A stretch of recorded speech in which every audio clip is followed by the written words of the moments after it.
जय हिंद साथियों, एक बार फिर स्वागत है आप लोगों का कॉम्पिटिटिव जंक्शन में। आज जो हम लोगों की क्लासेस है वो प्रतिशत परसेंटेज से रिलेटेड है। मैथ्स की जो हमारी पिछली क्लासेस थी वो रेशियो प्रोपोर्शन से, अनुपात समानुपात से रिलेटेड थी। और फर्स्ट वीडियो में मैंने आप लोगों को बताया था कि पढ़ना किस तरीके से, एडवांस मैथ्स में क्या है, अर्थमेटिक में क्या है, वो रेशियो प्रोपोर्शन अपना खत्म हुआ, उसी से रिलेटेड है ये, उसका और इसका संबंध है। लेकिन अगर आपने वो पुराने सारे वीडियो नहीं देखे तो आपको यहाँ प्रॉब्लम क्रिएट होगी, इसलिए पहले उन वीडियो को देखना ताकि आपको ये समझ में आ जाए चीजें। ठीक है, एकदम बेसिक से बताऊंगा। आज का जो हमारा लेक्चर है, जैसे फर्स्ट लेक्चर हमारा रेशियो प्रोपोर्शन का था, उसी तरीके से परसेंटेज का, प्रतिशत का हमारा आज का जो ये वीडियो रहेगा, एकदम बेसिक चीजें रहेंगी। इसमें कोई क्वेश्चंस वगैरह नहीं बताऊंगा। पहले आप लोगों को सारी थ्योरीज वगैरह किस तरीके से अपने को काम आएगा, कहाँ काम आएगा, तो वो सारी चीजें हम लोगों को देखना है। सबसे पहले तो हम लोग समझते हैं कि परसेंटेज क्या होता है और ये हम लोगों को कहाँ कहाँ काम आने वाला है। जिंदगी भर आपका पीछा नहीं छोड़ता है। बचपन में माता पिता पूछते थे कितने परसेंट बने, बड़े हो गए तो यहाँ परसेंटेज आ गया।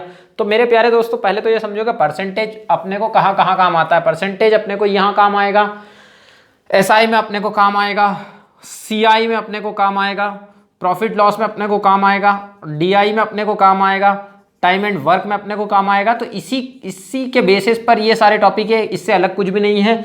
ये सारे टॉपिक क्या है, इसमें काम आने वाले हैं। इसलिए इस टॉपिक को बिल्कुल ध्यान से पढ़ना। और शुरू में बिल्कुल आसान तरीके से ये वाला आज का जो वीडियो रहेगा बिल्कुल एकदम स्लो मोशन में बताऊंगा। कारण ये है कि अगर आपको ये चीजें समझ में नहीं आई ना तो आप आगे समझ नहीं पाओगे। फिर मैं वहां पर फटाफट क्वेश्चन करूंगा, आपको समझ में नहीं आएगा कि क्या हुआ था। तो पहले तो समझो परसेंटेज का मतलब क्या होता है। देखो, इसका साइन परसेंटेज का ये होता है। ठीक है, परसेंटेज का मतलब होगा 1/100। बस, ज्यादा मैं माथापच्ची नहीं करूंगा कि परसेंटेज की उत्पत्ति कहां से हुई है, फिर बोले परसेंटेज, ये नहीं करूंगा। आपको इतना ध्यान रखना है कि परसेंटेज का मीनिंग क्या होगा, 1/100। जब भी कभी आपको परसेंटेज निकालने का बोलेगा तो परसेंटेज से अपने को फ्रैक्शन में कन्वर्ट करना है, तो अपन क्या करेंगे, 1/100 से मल्टीप्लाई करेंगे। यहां पर मैंने आप लोगों के लिए कुछ परसेंटेज लिख के रखे हुए हैं। इन परसेंटेज की आपको स्क्रीनशॉट ले लेनी है और साथ में क्या करना, प्रैक्टिस करना है। पहले समझो कि परसेंटेज और फ्रैक्शन का क्या रिलेशन है, फिर उसके बाद में हम इसको कैसे अप्लाई करेंगे, वो चीजों को आपको समझना है। ठीक है, जैसे आपको यह कहा जाए कि आपके पास में 100% है, इसका मतलब आपके पास में क्या है, एक है, पूरा है ना। इसका मतलब आपके पास क्या है, एक है, पूरा है। 100% का मतलब क्या, आपके पास पूरा है। भाई आपके पास एक तरबूज है, वाटरमेलन है, अभी गर्मी के टाइम पे आप खा ही रहे होंगे, तो एक तरबूज है, उसको आपने आधा कर दिया, इसका मतलब आपके पास कितना हुआ, 50% हुआ। तो 50% की मीनिंग क्या हो गई, 1/2 फ्रैक्शन में अगर इसको कन्वर्ट करें तो कैसे हुआ। परसेंटेज को हम लोग जब हटाते हैं तो परसेंटेज की मीनिंग क्या होती है, 1/100। तो 50 से काटा, 50 से कम 50, 50 दूना 2, मतलब क्या हुआ, 1/2 हुआ कि नहीं हुआ। दोस्तों बोलो, बात आती क्या समझ में। अगर मैं आप लोगों से ये कहूं कि 25% की मीनिंग क्या होगी तो कितनी होगी, 1/4 होगी। 1/4 होगी। इस 4 को यहां ले जाओ, 25 चौक हो गया 100। 100% की मीनिंग क्या हो गई, 1 हो गई। कैसे, एक और समझो, 25/100, 25 से कम 25, 25 चौक 100। तो जैसे 25% बोला दिमाग में और आपके दिमाग में 1/4 आ गया तो आपका काम बन गया। नहीं आया तो फिर वहां पर आपको यही करना पड़ेगा, 25/100 अपॉन में 100, 25 से काटोगे तो यहां पर अपने को टाइम वेस्ट नहीं करना। इसलिए इसको याद मत करना। बहुत सारे लोग आपको बोलेंगे याद कर लो, याद नहीं करना, इसकी प्रैक्टिस करना। याद कुछ भी नहीं होता, प्रैक्टिस करोगे तो अपने आप सब याद हो जाता है ना। फिर बात करूंगा 20% की मीनिंग कितनी होगी, तो 1/5 होगी। बने रहना, बने रहना। थोड़ा आसान है लेकिन बने रहना, क्योंकि यही बाद में काम आएगा। बाद में वरना रोओगे कि सर तो ठीक से नहीं पढ़ा रहे, समझ में ही नहीं आ रहा, बहुत स्पीड से पढ़ा रहे हैं। ठीक है, फिर 10% की मीनिंग क्या हो जाएगी अपनी, 1/10 हो जाएगी। फिर 30% की मीनिंग कैसे होगी, 30% की मीनिंग क्या हो गई, 3 बटे कितना हो गया, 10 के 5, 3/10। कैसे हुआ, देखो 30/100, क्योंकि 1/100 से मल्टीप्लाई करना है। तो 30, 10 से काटेंगे, 10 तिया 30 और 10 धाम 100, या 0 से 0 काट दो। ठीक है, इतना फंडा क्लियर हुआ आप लोगों का। ये फंडा समझ में आया है क्या आप लोगों को दोस्तों, बताओ। तो ये तो बेसिक है, आपको याद हो जाएंगे। जैसे 40% बोला तो 40/100 करा तो 20 दूना 40 और 20 100, मतलब काट से काट दिया अपन ने। ठीक है, तो ये तो बेसिक सी चीजें हैं, ये तो आप लोग याद रखो। याद क्या रखो, इसकी प्रैक्टिस करते रहो तो आपका काम जल्दी बनेगा। अब मैं बात करूं आपसे, 12.5% की मीनिंग कितनी है, 1/8 है। अब मैंने यहाँ इसलिए लिखा ताकि आप समझो, आपके पास में रहे वैल्यू। जैसे मैंने बोला 12.5% की मीनिंग क्या है, तो 12.5% की मीनिंग है कितनी, 1/8 है।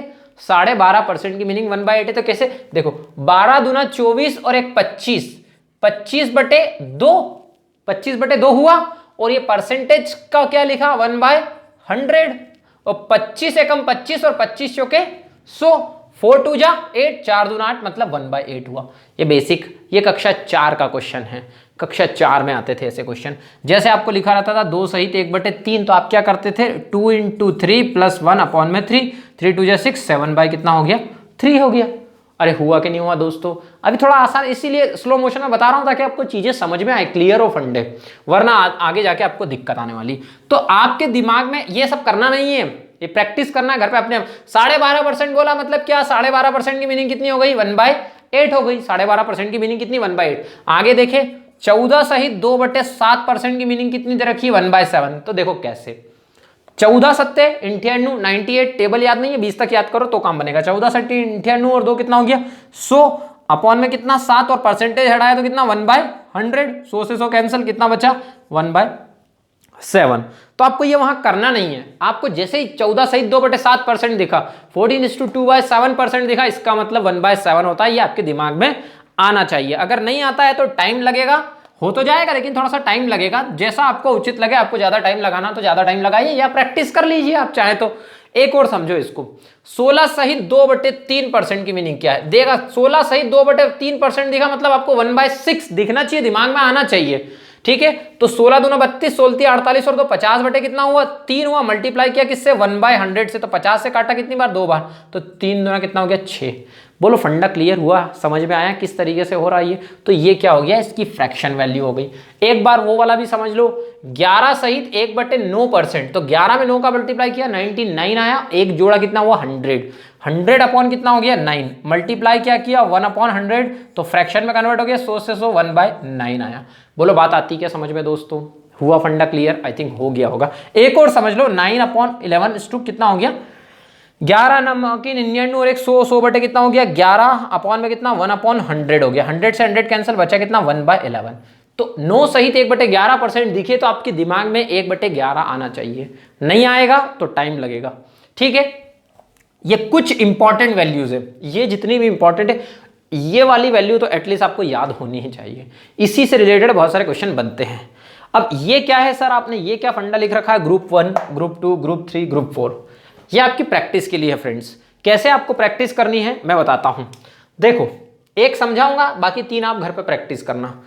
आपको 12.5% की मीनिंग तो आपको पता ही होने चाहिए। 12.5% की मीनिंग होती है कितनी 1/8, ये तो आपको याद होना ही चाहिए। आप चाहे तो इक्वल टू लगा सकते हैं, मेरी आदत पड़ गई है एरो लगाने की, ऐसा कुछ भी नहीं है उसमें एरो लगाना। इक्वल टू 12.5% की मीनिंग क्या हो गई 1/8, याद रखना है दोस्तों। अगर मैं इसमें 2 का मल्टीप्लाई करता हूं, इधर भी 2 का मल्टीप्लाई करना पड़ेगा, तो यदि मैं 2 का मल्टीप्लाई इधर करूं और 2 का मल्टीप्लाई, तो 12.5 में 2 का मल्टीप्लाई किया तो कितना हुआ 25%, और 25% की मीनिंग क्या हो जाएगी 1/4 हो जाएगी। कैसे हो जाएगी? क्योंकि 2 का यहां मल्टीप्लाई किया, 2 का यहां मल्टीप्लाई किया, तो 2 से काटा कितनी बार 4 बार। खैर 25% तो आपको डायरेक्ट याद हो जाएगा, 25 चौके 100 होते, लेकिन आगे समझो। फिर मैंने अगर इसमें 3 का मल्टीप्लाई कर दिया, 12 दूना 24, भारतीय 36 और एक 37, 37:1/2% की मीनिंग कितनी हो जाएगी 3/8, 3/8 हो जाएगी। कैसे आया? नहीं आया समझ में? देखो दोस्तों, 12.5% में अपन ने किसका मल्टीप्लाई किया 3 का, और 12.5% की मीनिंग कितनी 1/8, तो 3 का मल्टीप्लाई किया तो 3/8 हो गया। सर हमको तो समझ ही नहीं आया ये। देखो ये लिखा 12.5% प्लस 12.5% प्लस 12.5%। देखो 12 और 12 24, और आधा कितना हो गया 25, 25 में 12 जोड़ा तो कितना हो गया 37, और 37 में आधा जोड़ा तो कितना हो गया 37:1/2%। दोस्तों समझ आई बात को? अब देखो आगे, ये बिल्कुल बेसिक से इसलिए बता रहा हूं क्योंकि कुछ बच्चे कंफ्यूज होते हैं दोस्तों।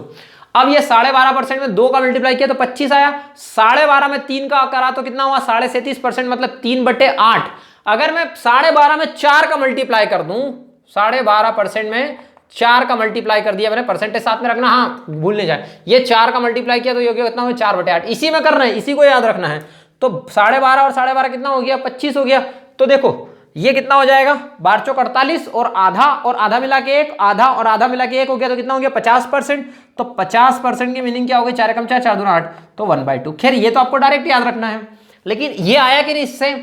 भाई आपके दिमाग में अगर 37:2 की वैल्यू नहीं आती है तो आपको याद रखना है कि किसका 3 गुना है, 12 का 3 गुना, 12 दूनी 24, भारतीय 36, इसका मतलब 12% की वैल्यू कितनी होती है 12.5, 1/8, इसका मतलब इसकी 3/8 वैल्यू हो गई। एक और समझो, 12.5% में अपने 4 का मल्टीप्लाई किया, 12.5% में यदि मैं 5 का मल्टीप्लाई कर दूं किसका मल्टीप्लाई कर दूं 5 का, तो ये कितना हो जाएगा 5/8।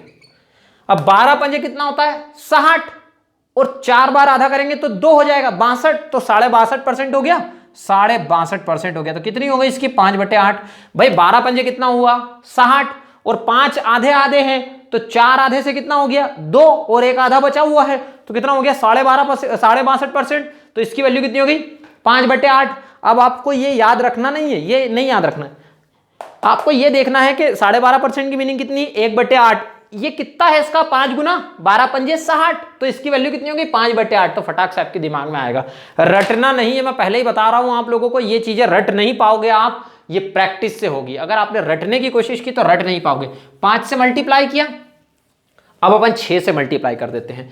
तो 12.5% में यदि मैंने किससे मल्टीप्लाई किया 6 से, तो 6/8 हो गया, और बारछंग कितना हो गया 72, बारछंग कितना हो गया 72, और 3 ये हो गया 72 और 3 कितना हो गया 75%, और 2 से काटा 3 बार और 2 से काटा 4 बार, तो 75% की मीनिंग कितनी हो गई 3/4।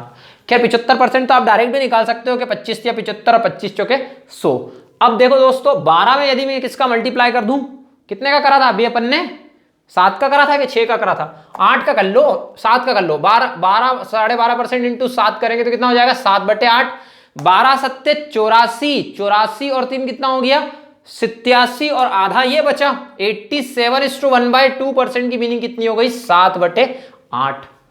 अब 12 सहित 1/2 में यदि मैं 8 का मल्टीप्लाई कर दूं, 8 का मल्टीप्लाई कर दूं, तो क्या हो जाएगा 12.5% की मीनिंग कितनी है अपनी 1/8। किससे मल्टीप्लाई किया 8 से मल्टीप्लाई, 12 8 96, और 2 कितने हैं आधे कितने हैं 8 बार, 96 और 4 कितने हो गए 100%, और 100% की मीनिंग कितनी हो गई 1 हो गई। दोस्तों फंडा हुआ क्लियर। अब इन्हीं में 2 का मल्टीप्लाई, 3 का मल्टीप्लाई, 4 का मल्टीप्लाई, इन सब में कर करके आपको क्या करना है इसकी प्रैक्टिस करना है। तो ये तो था हमारा क्या बेसिक, जो आप लोगों को याद रखना है कि इसकी मीनिंग ये होती है, उसकी मीनिंग ये होती है। जब बोलेंगे तो आप लोगों को समझ में नहीं आएगा, इसलिए मैंने बताया। दूसरा समझना, देखो जैसे मैंने बोला किसी बंदे की सैलरी 10% बढ़ी, किसी बंदे की सैलरी क्या बढ़ी 10% बढ़ी, तो 10% की मीनिंग क्या हुई 1/10 हुई। अभी मैंने बताया था कि अब 10% बोला मतलब 1/10 दिमाग में आना चाहिए, और ये दिमाग में आ गया तो फटाक से आगे की चीजें दिमाग में आ जाएगी। तो 10% बढ़ी मतलब 10 पे कितना बढ़ा 1 बढ़ा, मतलब पुरानी सैलरी उसकी 10 थी तो नई सैलरी कितनी हो गई 11 हो गई। यदि मैं ऐसा बोलूं किसी बंदे की सैलरी 20% घटी, डिक्रीज हुई, तो 20% की मीनिंग क्या होती है 1/5। अब भी बताया है मैंने, चीजें आप बार बार प्रैक्टिस करोगे तो याद होगा, ऐसे एकदम से समझ में नहीं आती चीजें। तो 20% की मीनिंग क्या हो गई 1/5, मतलब 5 पे कितना घटा, डिक्रीज हुआ, इंक्रीज और डिक्रीज समझा रहा हूं आप लोगों को। तो 5 पे कितना कम हुआ 1 कम हुआ, तो 5 से कितना हो गया 4 हो गया, 5 से कितना हो गया 4 हो गया। यदि मैं आपसे एक काम करो ये वाला ले लो 60%, मान लो किसी बंदे की सैलरी कितनी थी कुछ थी सैलरी, और 60% क्या हो गई इसमें बढ़ोतरी हो गई। 60% की मीनिंग क्या हो जाएगी 20 दिया 60 और 20 5 100, मतलब 5 पे कितना बढ़ा 3 बढ़ा। तो पहले ओरिजिनल वैल्यू क्या थी 5, और 5 पे 3 बढ़ के कितना हो गया 8 हो गया, 5 में 3 जोड़ा तो 8 हो गया। अगर आपसे ऐसा कहा जाता कि उस बंदे की सैलरी जो है 60% घटी, तो 60% की मीनिंग क्या 3/5, मतलब 5 पे कितना घटा, 5 पे कितना घटा 3 घटा। अब 5 में से 3 गए तो कितना बचा 2 बचा, मतलब पहले 5 थी। देखो जो नीचे वैल्यू होती है वो ओरिजिनल वैल्यू है, इस चीज का हमेशा ध्यान रखना। जिसका पूछे उसको नीचे रखते हैं। अब 5 थी पहले, 5 में से 3 गए तो कितना बचा 2, मतलब पहले उसकी सैलरी 5 थी और अब कितनी हो गई 2 हो गई। एक और बेसिक कॉन्सेप्ट समझो, ये समझ में आया होगा आई थिंक, इतने सारे क्वेश्चंस मैंने करवाए। एक चीज और समझो, जैसे कोई व्यक्ति 60 रुपए कमा रहा है, 60 रुपए प्रतिदिन कमा रहा है, आज बेसिक ही चलेगा, 60 रुपए प्रतिदिन कमा रहा है, और अब क्या हुआ उसकी सैलरी 10% बढ़ गई प्रतिदिन के हिसाब से, मतलब 60 पे 10% बढ़ा। 3 तरीके बताता हूं बचपन से लेकर के आज तक जो जो चीजें होती हैं। अपन बचपन में क्या करते थे कि 60 पे 10 रुपया बढ़ा या 10% बढ़ा, सॉरी 10 रुपया क्या 10% बढ़ा। इसका मतलब क्या हुआ कि 60 का 10% कितना हुआ, 1 0 से 1 0, 1 0 से 1 0 काटा तो कितना आया 6 आया, मतलब 6 रुपए बढ़ गए उसके दिन के। तो पहले 60 रुपए कमाता था, अब कितने कमाता है 66 रुपए कमाता है वो। ये बचपन में एकदम बिल्कुल हम लोगों को जब चौथी 5वीं 6ठी कक्षा में थे हम, कि उसके अब जब परसेंटेज 5वीं के बाद से जब हम लोग को परसेंटेज सिखाया जाता है, हम लोग को 5वीं के बाद सिखाने की कोशिश करी थी टीचर्स ने, सीख नहीं पाए थे, हालांकि हम वैसे ही परसेंटेज कम बनते थे हमारे, कभी हमारे 70 से तो ऊपर ही बनता था, ऐसा नहीं है। तो 60 पे क्या हुआ, 10% बढ़ा मतलब 6 रुपये बढ़ा, तो 60 पे 6 रुपये बढ़ा तो 66, ये बचपन वाली मेथड। आगे क्या हुआ, स्टेप बढ़ी हमारी और हम लोगों ने धीरे से क्या करना स्टार्ट कर दिया कि 60, हम चीजें हमेशा किसको मानते हैं, कोई भी चीज है तो 100% है, हम क्या मान के चलेंगे, परसेंटेज पढ़ेंगे तो कोई भी चीज अगर आपके पास है, प्रॉफिट लॉस पढ़ेंगे तो हमेशा क्या मान के चलेंगे, आपके पास जो भी चीज है वो 100% है, तो अपन मान के चलते हैं 100% है। तो आप 60 रुपए कमा रहे हो, ये 100% है आपके लिए, तो लेकिन 10% बढ़ गया, मतलब 100 में 10 जोड़ा तो कितना हो गया, 110 हो गया। ये 110 अपॉन में कितना, 100, 2 जीरो से 2 जीरो काट दिए तो 11 छंग 66, मतलब आपको इसमें जोड़ने की जरूरत नहीं पड़ी। फिर हम लोगों ने क्या करा, ये तो हर जगह पर कारगर नहीं हो रहा था ये सब, हालांकि ये हर जगह पर कारगर होता है लेकिन टाइम लगता है, तो इससे क्या हुआ, हमारे जो बेसिक से क्वेश्चन है वो डायरेक्ट होने लग गए। या एक और चीज, एक और क्वेश्चन देख लो, एक काम करो, ये चीज है, एक और एग्जांपल देख लो। मान लो 25% बढ़ गया, तो इसी से समझो कि भाई 25% बढ़ गया तो 125 हो गया, अपॉन में कितना हो गया 100, 25 चौके 100 और 25 पंजे 125, और 4 से काट दो इसको तो 4 एकम 4, 4 पंजे 20, 15 पंजे 75 हो गया। ये भैया 25% बढ़ा, इसका मतलब 75 हो गया। फंडा क्लियर हुआ। यदि ऐसा बोलते कि 25% घट गया तो मतलब 100 में से 25 गया तो कितना बचा, 75 बचा, और अपॉन में कितना 100, 25 लिया 75 और 25 चौक 100, 4 से काटा तो कितनी बार, 4 एकम 4 और 4 पंजे 20, 15 तिया 45 हो गया भैया, मतलब 25% घटा तो उसकी सैलरी कितनी हो गई, 45 हो गई। ये था हमारा क्या, सेकंड तरीका। इस तरीके से भी हम लोग करते हैं। अब दूसरा तरीका हम लोगों ने देखा, तीसरा तरीका देखो भाई, 10% क्या हुआ बड़ा, तो 10% की मीनिंग क्या हो जाएगी, 1/10 हो जाएगी। तो 10% बड़ा मतलब 10 से कितना हो गया, 11 हो गया, 10 से कितना हो गया 11। तो ये कितना था, 60 था, ये 60 था, तो 10 यूनिट की वैल्यू कितनी हो गई, 60 हो गई। तो 1 जीरो से 1 जीरो कटा, 1 की वैल्यू कितनी, 6, नया कितना हुआ 11, 11 में किसका मल्टीप्लाई किया, 6 का मल्टीप्लाई किया। तो ये तीसरा तरीका हो गया कि 11 इंटू 6 = 66। अब आप बोलोगे तीसरा तरीका थोड़ा बड़ा है, लेकिन ये तरीका आपको हर जगह कारगर होने वाला है, इसलिए अपने को काम आएगा, ये ध्यान रखना। एक चीज और समझो, आज बेसिक चीजें, बिल्कुल बेसिक चीजें, और थोड़ा सा लंबा भी हो सकता है लेकिन आपको समझना पड़ेगा क्योंकि यहीं से चीजें निकल के आने वाली है आगे जा करके। देखो a इंटू बी वाला कॉन्सेप्ट समझाता हूं। a into B is equal to क्या करें हम लोग, कांस्टेंट कर दें। स्पेलिंग पे ध्यान मत देना, हिंदी में बोलते हैं इसको नियत, है ना, कांस्टेंट के लिए। ये फॉर्मूला याद रखना, मूल्य इंटू खपत इज इक्वल टू खर्च, price into consumption is equal to expenditure. ये फॉर्मूला आप लोगों को याद रखना है। ये a into B is equal to constant पे काम करेगा।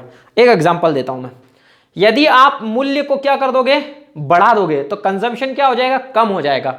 अगर आपका खर्चा कांस्टेंट है तो, अगर आप महिला हैं, मार्केट में जा रहे हैं, लिपस्टिक वगैरह के भाव कम हो गए हैं, या जो भी आप लगाते हो पाउडर वगैरह, या कोई बंदा जा रहा है पेट्रोल डलवाने जा रहा है, इस तरीके से अपने को समझना है कि अगर प्राइस बढ़ा तो कंजम्पशन कम होगा। कैसे, देखो मान लो आपके जेब में कितने हैं, 24 रुपए है। एक समझो फंडा, पहले 24 रुपए आपके जेब में है, तो इस 24 को मैं a इंटू बी के फॉर्म में लिखूं तो क्या हो जाएगा, 1 इंटू 24 लिख सकता हूं मैं, है ना। इसको यहां लिख देता हूं, a into B is equal to क्या, 24। आपके जेब में 24 रुपए है, 1 इंटू 24 लिखा तो 24 आया। इसको मैं 2 इंटू 12 लिख दूं तो चल जाएगा, 24 ही आना है।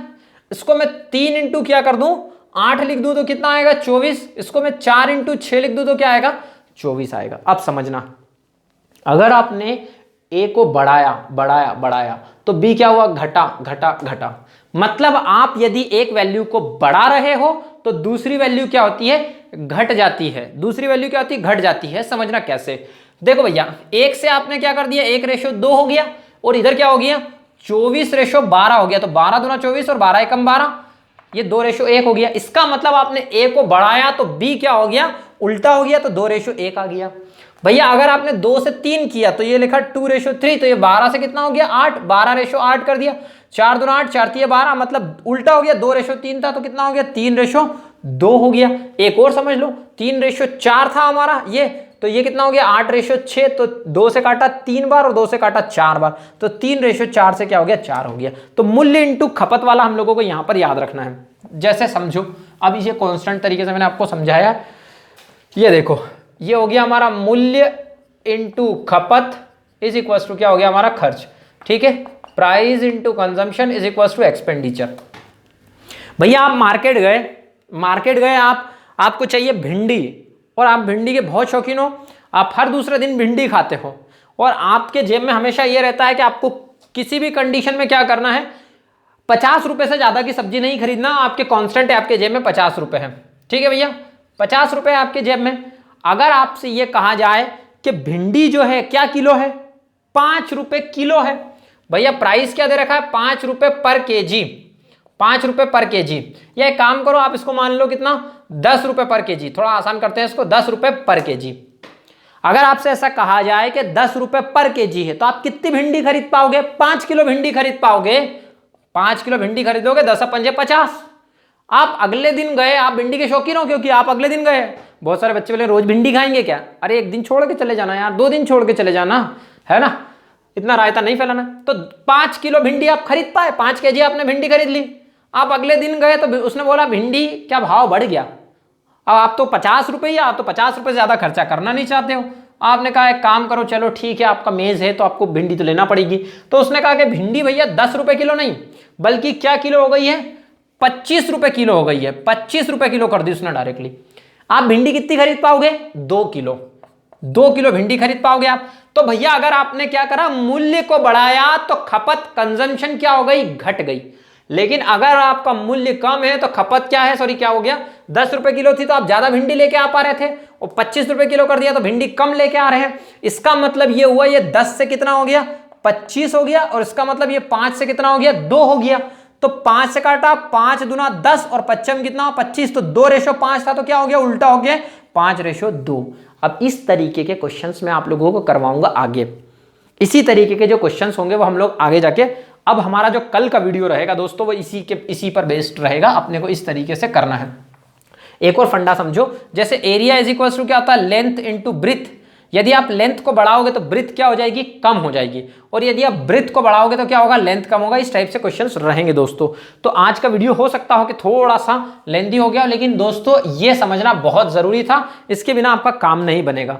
ठीक है, इतना आप लोगों को समझ में आया। जो चीज़ें मैंने बताई है अपन उसको कल अप्लाई करेंगे, कल से हम लोग क्वेश्चन करना स्टार्ट करेंगे। अगर आप लोगों को ये वीडियो पसंद आ रहे हैं तो आप इन वीडियो को ज़रूर शेयर कीजिए, और साथ ही अगर आप नए जुड़े हैं तो पहले तो सब्सक्राइब कर लीजिए, और साथ ही साथ वो छोटी सी घंटी दे रखिए उसको भी दबा लेना, ताकि वो जैसे ही हम डालें वीडियो टन करके उसमें आवाज़ आ जाए। धन्यवाद दोस्तों, मिलते हैं नेक्स्ट वीडियो में।